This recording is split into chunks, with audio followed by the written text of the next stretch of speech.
Documented evidences بھی حاصل کیے ہیں, کچھ ان کی خصوصی ریکارڈنگز بھی حاصل کی ہیں. نہ صرف یہ بلکہ انہوں نے عمران خان صاحب کا ایک تفصیلی انٹرویو بھی کیا ہے جو وہ اس وقت اپنی اس ڈاکومنٹری کو تیار کرنے کے اندر استعمال کریں گے. اور ان کا یہ فیصلہ ہے کہ جناب اس سال کے آخر تک اس ڈاکومنٹری کا پہلا حصہ ہم جاری کر دیں گے عوام کے لیے, کہ جناب عوام اس ڈیموکریسی یعنی اسپرچول ڈیموکریسی سے کے جو فیض ہے وہ کس طریقے سے حاصل کر سکتی ہے, اس کی بھی مکمل ڈیٹیلز وہ بتائیں گے. ان کا یہ کہنا ہے کہ یہ 4 اس کے حصے ہوں گے. ایک حصہ ان کا جو سپورٹس کیریئر سے لے کر سیاستدان بننے تک کا ہے, اور اس کے بعد جو دوسرا حصہ ہے اس کے اندر وہ یہ بتاتے ہیں, پہلے حصے میں وہ یہ بتاتے ہیں کہ عمران خان وزیر اعظم بننے سے پہلے سوچتے کیا تھے. دوسرے حصے میں پاکستان اور بھارت کے تعلقات کو موضوع بنایا جائے گا. تیسرا حصہ کووڈ-19 کے حوالے سے ہوگا, جبکہ چوتھا حصہ یہ ہے کہ جو آج کا پاکستان ہے اور جو کل کا پاکستان ہوگا اس کے بارے میں عمران خان صاحب کا ویژن کیا ہے. لیکن اس ویژن کے اندر یہ جو اسپرچویلٹی ہے یا جو روحانیت ہے وہ کس حد تک اپنا رول پلے کرے گی, سلمان احمد صاحب نے اس کے بارے میں بالکل ذکر نہیں کیا. اور یہ جو اسپرچول ڈیموکریسی کی ہم نے مختلف تصاویر دیکھی ہیں جو اخبارات میں شائع ہوئی ہیں, چاہے وہ بابا فرید رحمۃ اللہ علیہ کے مزار پر حاضری کی تصاویر ہوں یا اور اس قسم کی جو دیگر تصاویر اخبارات میں چھپی ہوئی ہیں. یہ میں اپنے پاس سے نہیں بات کر رہا, یہ چیزیں اخبارات میں چھپی ہوئی ہیں اور میڈیا پر چلی ہوئی ہیں. لہٰذا یہ جو اسپرچول ڈیموکریسی ہے یہ کس طریقے سے اقبال کے خواب کو انہوں نے اسپرچول ڈیموکریسی میں شامل کیا, یا یہ اسپرچول ڈیموکریسی کی اصطلاح خود عمران خان صاحب نے سلمان احمد کو دی ہے, اس کے بارے میں مجھے نہیں پتا. لیکن یہ جو تانا بانا ہے حالات کا, اگر اس کا ارلی الیکشنز کی فیصلے کا بھی اسپرچول ڈیموکریسی کے ساتھ کسی قسم کا کوئی تعلق ہے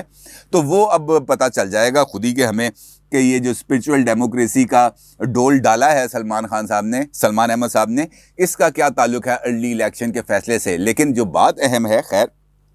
وہ اہم یہ ہے کہ امریکہ اس وقت پاکستان کے حوالے سے کچھ فاصلے کو کم کرنا چاہتا ہے. لیکن دوسری جانب ایک اہم نقطہ یہ بھی ہے کہ 2018 سے لے کر 2021 تک امریکہ نے ابھی تک پاکستان میں اپنے سفیر کی تعیناتی ہی نہیں کی. یعنی پاکستان سے امریکہ نے اس حد تک فاصلہ ابھی تک برقرار رکھا ہوا ہے کہ امریکی انتظامیہ نے پاکستان کے لیے اپنا کوئی سفیر ہی مقرر نہیں کیا. اور اس بات کا انکشاف خود شیریں مزاری جو وفاقی وزیر انسانی حقوق ہیں, انہوں نے سینٹ کی اسٹینڈنگ کمیٹی کے اندر اس بات کا انکشاف کیا. ان کا کہنا تھا کہ خاک تعلقات اچھے ہیں ہمارے امریکہ کے ساتھ, امریکہ نے تو ابھی تک ہمارے پاس سفیر کی تعیناتی نہیں کی, تو اس سے بڑھ کر اور کیا بات ہو سکتی ہے. اور ایک جانب